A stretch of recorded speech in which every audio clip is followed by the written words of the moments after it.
네, 안녕하십니까. 삼성서울병원 박성지입니다.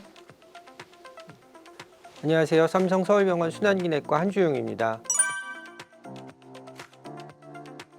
심장 안에 문짝 4개가 있습니다. 이 4개 문짝 중에서 좌심실과 좌심방 사이에 있는 문짝이 승모판막이거든요. 이게 판막이 문짝이니까 열리고 닫히는 역할을 하게 됩니다. 승모판막 폐쇄부전증은 이 승모판막이라는 문짝이 고장이 나서 잘 안 닫히는 거죠. 그 좌심방에 있는 피가 좌심실로 한 방향으로 흘러야 되는데 문짝 고장 나서 자꾸 안 닫히니까 좌심실에 가야 되는 피가 좌심방으로 자꾸 역류하게 됩니다. 그러면서 좌심방이 커지게 되고 커진 좌심방에 있는 피가 또다시 좌심실로 가서 좌심실도 커지고 기능도 떨어지는 이런 질환이고요. 좌심방이 커지게 되니까 심방세동이라는 부정맥이 동반이 굉장히 흔하게 잘 됩니다. 그래서 이런 승모판막 역류증은 단순히 판막 질환이지만 증상의 유발과 더불어서 환자분의 생명이라든지 이런 것에도 영향을 미칠 수 있는 질환입니다.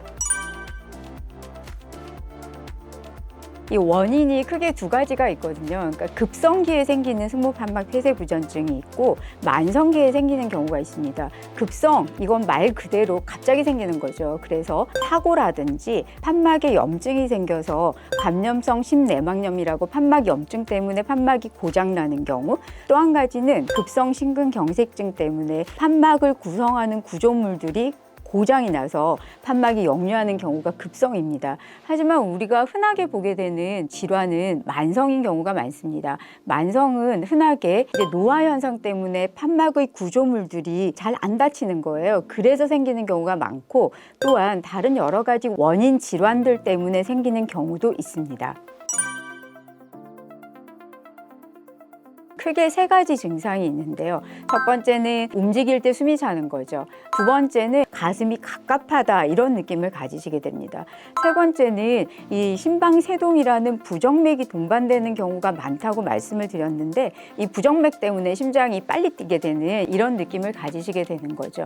근데 이런 증상은 되게 특별하지가 않아요. 그래서 이게 내가 나이가 먹어서 그렇겠지 하고 생각을 하시고 검사를 잘 안 하시게 되는 경우가 많습니다. 제가 강조하고 싶은 부분은 이 3분의 1 정도 되는 환자분들이 아무런 증상이 없습니다. 그래도 증상이 없어서 그냥 지내시다가 우연히 검사하러 갔다가 발견되는 경우가 많기 때문에 이 판막 질환의 진단은 참 어렵다고 생각됩니다.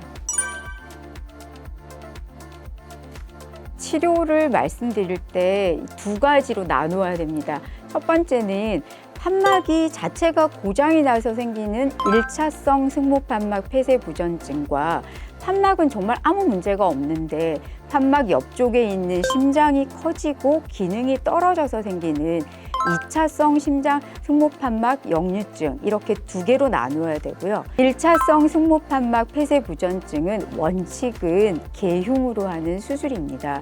하지만 연령이 많다라든지 개흉수술 자체의 위험도가 매우 높은 고위험군과 같은 환자에서는 개흉수술 대신에 경피적 승모판막 성형술을 추천하기도 합니다.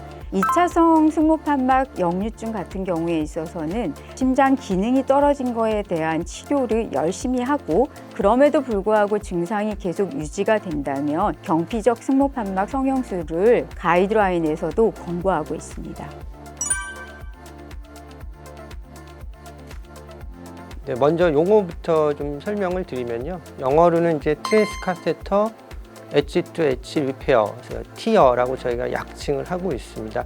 우리나라 말로는 아직 공식 번역어는 없는데 경피적 승모판 재건술 혹은 경피적 승모판 성형술로 칭하고 있습니다. 근데 어떻게 불러도 이게 길고 어렵기 때문에 저희가 TEER로 보통 약칭을 하고 있습니다. 그 하는 과정을 보면 일단 환자분은 전신 마취가 필요를 합니다. 그래서 시술 내내 이제 경식도 초음파를 하면서 영상을 확보하는 게 굉장히 중요하고요. 주로 오른쪽을 사용을 하는데요. 대퇴 정맥에 상당히 굵은 이제 저희가 쉬스라고 하는 것을 집어넣습니다. 그 도관을 조심스럽게 이제 전진을 시켜서 대정맥 우심방까지 올라가고요.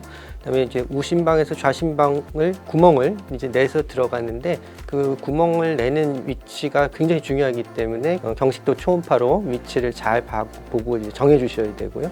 그 위치를 타고 들어가서 좌심방으로 들어가면 도관을 잘 조절을 하고 그 다음에 클립을 전달시키기 위한 특수 카세터를 저희가 사용을 합니다. 그래서 좀 조작을 조심스럽게 하면서 결국은 이제 저희가 원하는 승모판 그 중에서도 이제 새는 부위, 역류 부위 쪽으로 이제 접근을 시키게 되고요.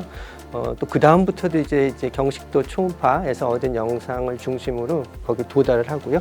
클립 찝는 거죠. 그래서 승모판이 새는 부위를 클립으로 이렇게 딱 찝는 시술을 하게 되는데 또 그 다음에 이제 또 초음파로 잘 이렇게 새는 게 줄었는지 다른 합병증은 없는지 확인이 되면 대개 하나나 두 개 클립을 거치하고 나오게 됩니다.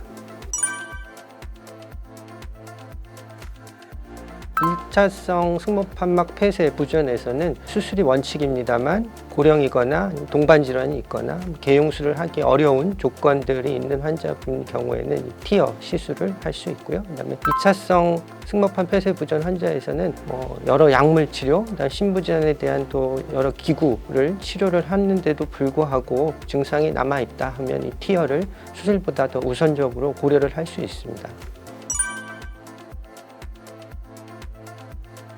60대 후반 여자 환자분이신데 이분이 이제 2차성 승모판막 폐쇄 부전증이거든요. 이 환자분이 심장 기능이 매우 떨어져서 이거에 대한 치료를 타 지역의 병원에서 하신 지가 한 3, 4년 정도 되셨습니다.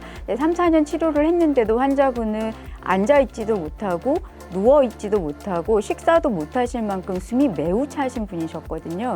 그리고 이 분의 환경이 경제적으로 아주 좋지는 않았습니다. 근데 자제분들께서 우리 어머니가 조금이라도 좀 편안하게 지내셨으면 좋겠다라고 말씀하시면서 이 시술에 대해서 원하셔서 저희를 직접 찾아오셨고 저희가 검사를 하고 이러는 와중에 이제 시술의 난이도가 이분은 그렇게 이제 쉬운 분은 아니었지만 이제 저희 한주연 교수님을 포함한 시술팀에서 잘 시술을 해주셔서 환자분이 굉장히 성공적으로 시술이 끝났습니다. 2개의 클립이 들어갔고요. 그 이후에 환자분께서 증상이 조금씩 호전이 되시면서 지금은 일상생활 걷기, 계단 오르기 이런 거 다 하실 수 있고 가족분들 손녀분들이 저한테 편지까지 써주셨거든요. 너무 고맙다고. 근데 가족분들이 너무 좋아하시고 환자분도 너무 행복해 하셔서 그 환자분들 볼 때마다 정말 뿌듯함을 느낍니다.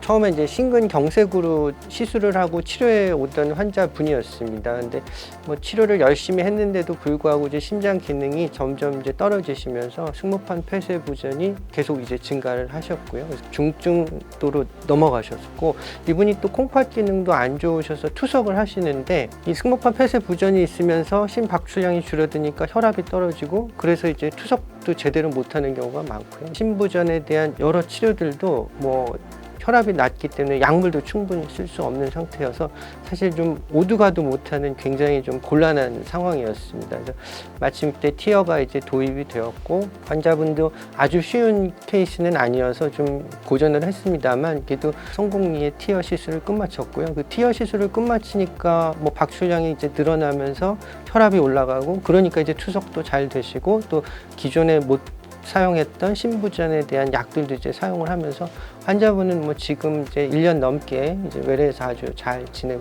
계십니다.